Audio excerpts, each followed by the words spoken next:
Второй раз Северная Осетия встречает гостей молодежного форума различных религиозных организаций из соседних республик.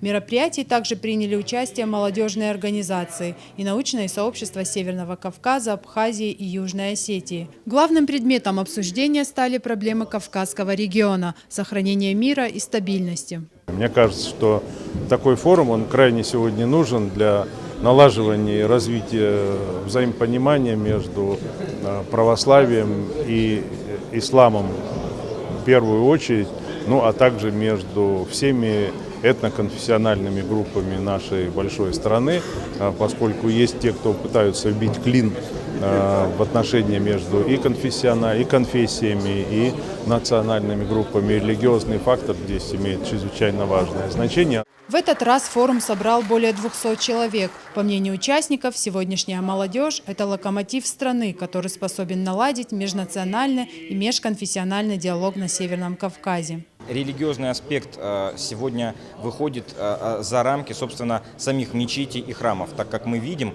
что, к сожалению, внутренние проблемы наших основных религий становятся проблемами всего общества и затрагивают людей, в том числе и неверующих. И поэтому одним из ключей решения сложившейся проблематики может быть добрый диалог. В среду на закрытии форума будет проведен анализ по направлениям – экономика, безопасность, общество, имидж территории. По выявлению наиболее острых проблем религиозной и общественно-политической жизни Кавказа ожидаются конкретные решения. Стоит отметить, что первый подобный форум проходил в Северной Осетии 4 года назад. Рая Дзантьева, Ацамаз Шипшев, Осетия ТВ.